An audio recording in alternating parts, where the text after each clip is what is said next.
Hello everyone and very good morning dear student. My name is Shravan Kumar and I welcome you all to my YouTube channel PSCD classes.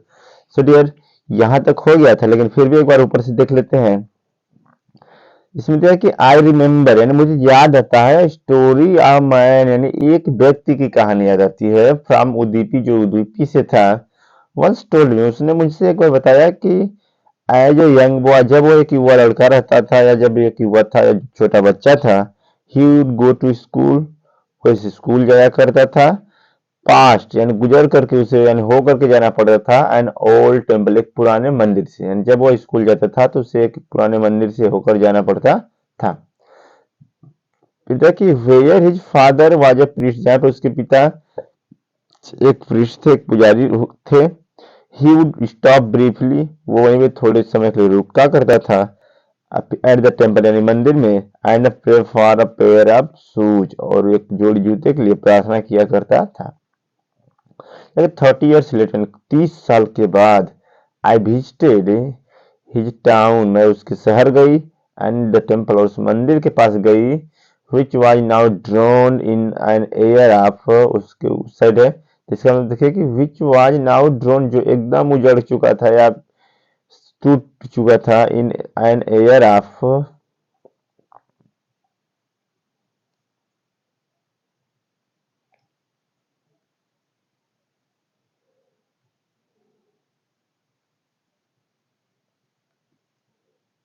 N in air of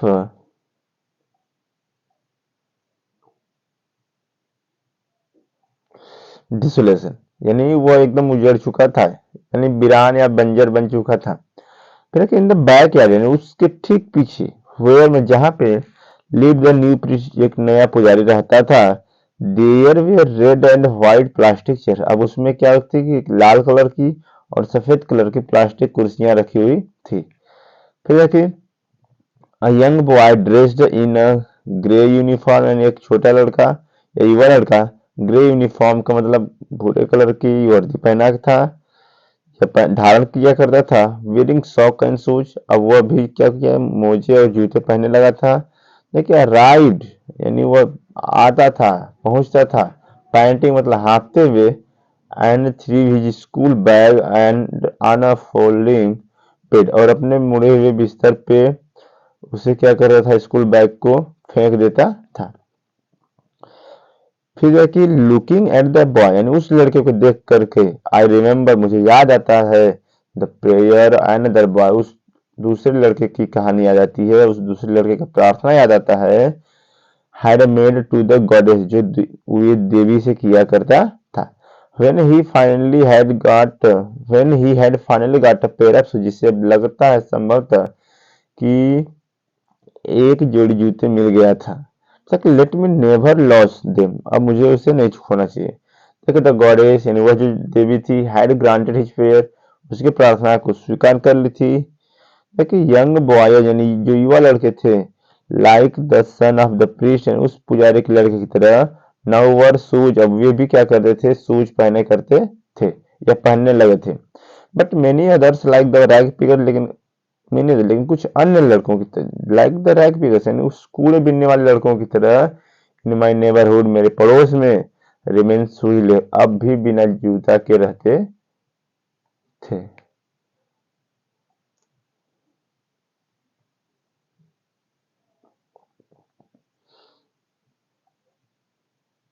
फिर जाके माई acquaintance यानी जो मेरा परिचय था with the barefoot rag pickers यानी उन rag pickers यानी कूड़े बिनने वाले या नंगे पैर चलने वाले कूड़े जितने भी बिनने वाले लड़के थे उनका जो मेरा परिचय था लेट्स मी टू सीमापुर मुझे सीमापुर लेके जाता है।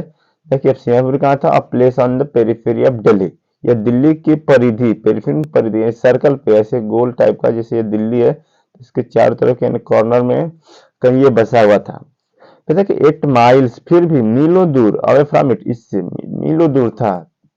एक मील में होता है 1.6 किलोमीटर यानी 1600 मीटर।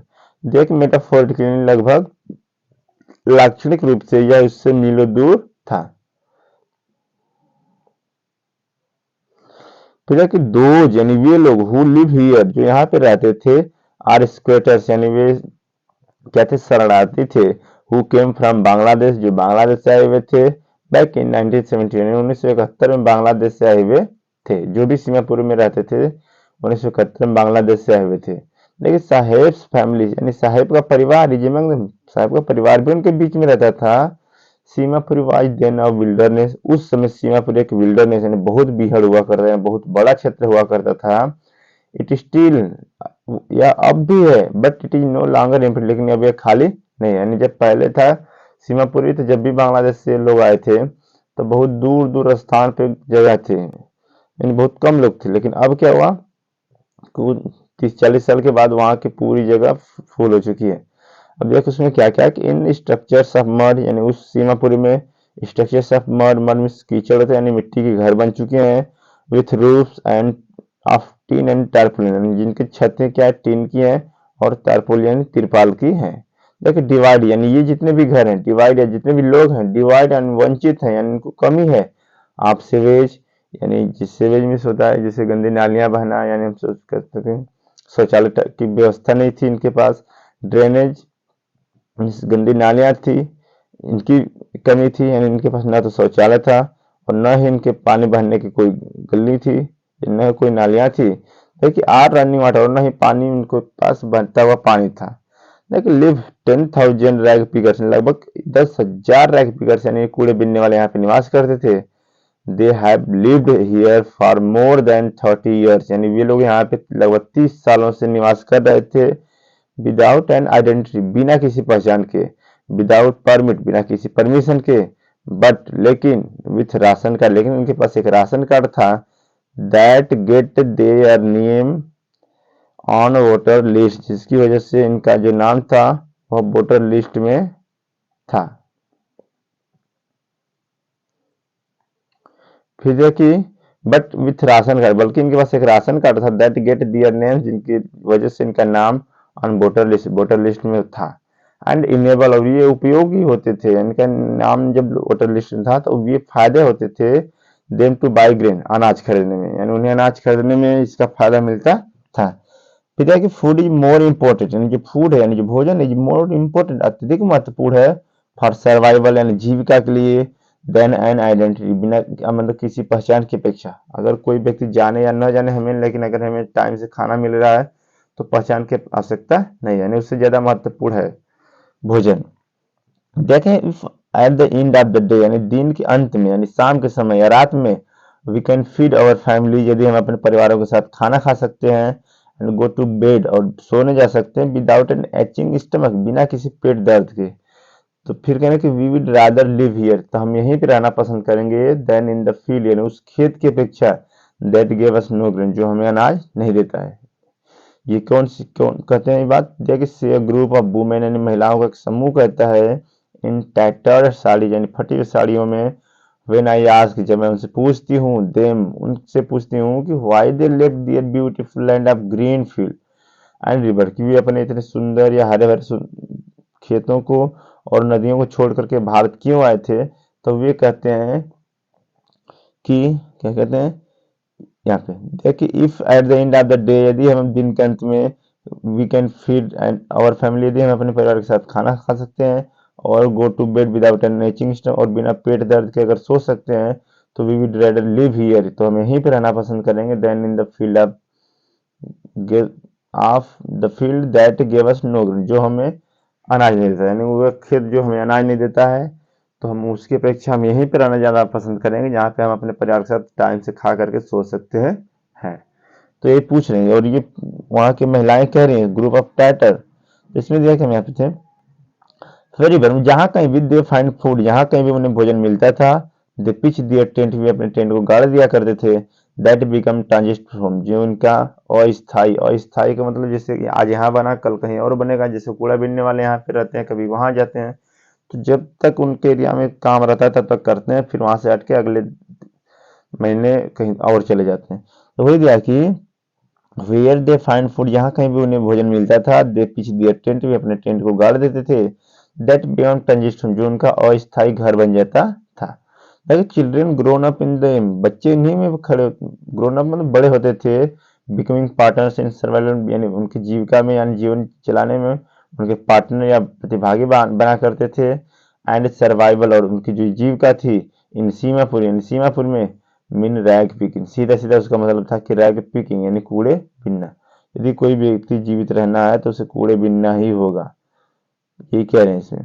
देखिए थ्रू द ईयर, जैसे जैसे वर्ष बीतते गए, it has acquired the proportion of fine art, यानी उनके अंदर एक कला हो गई थी।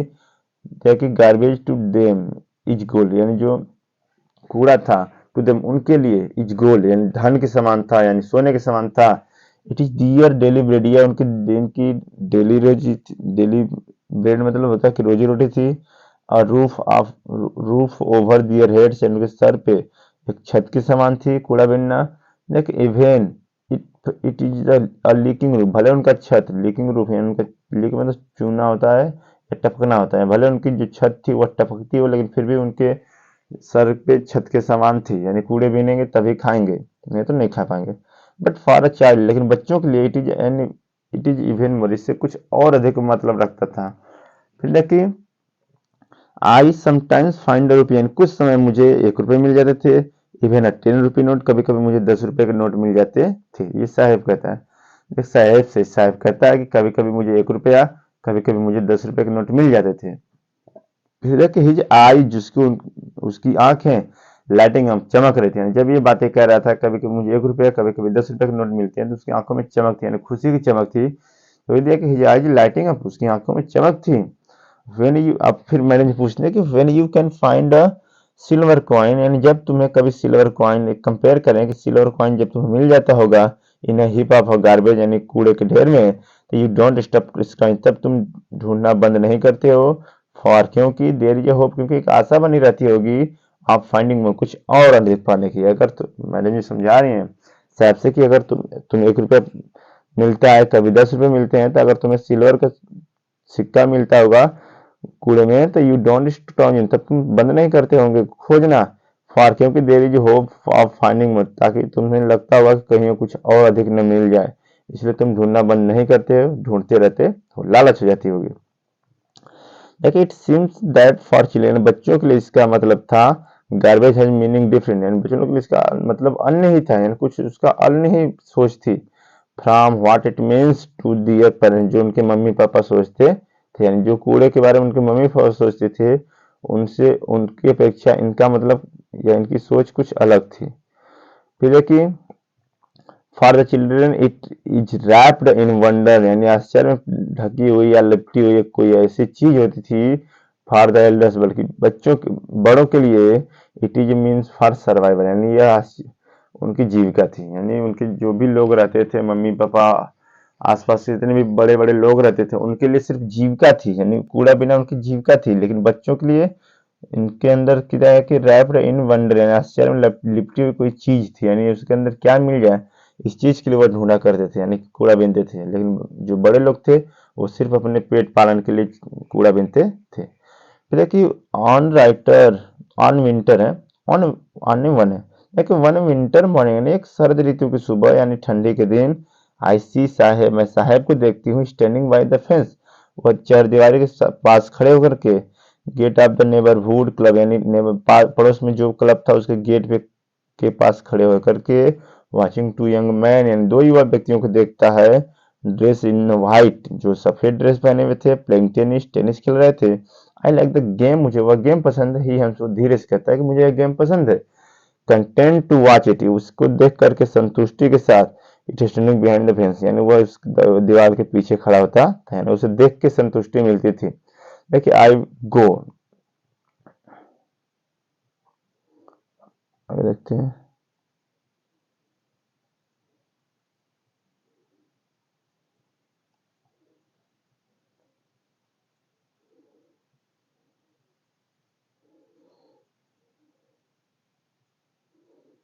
इसमें देखिए आई गो,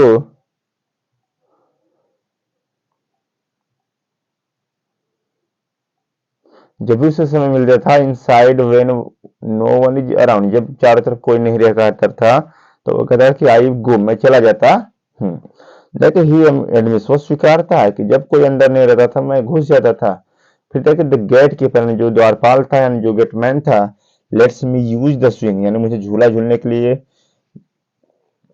let's me use the swing, वो मुझे झूला झूलने देता था। देखिए Saheb too is wearing tennis shoes, Saheb भी टेनिस शूज पहना हुआ था।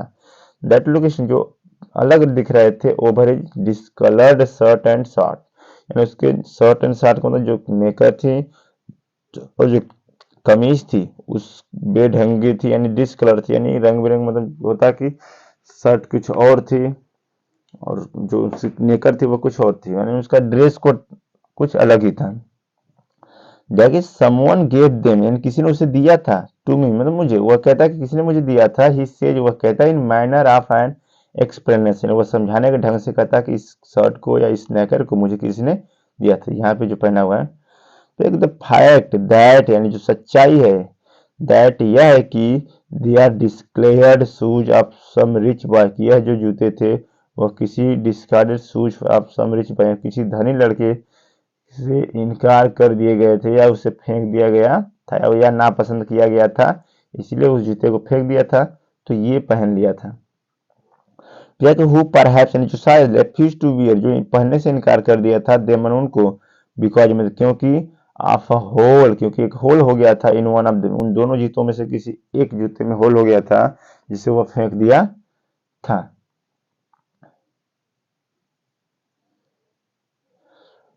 फिर यह कि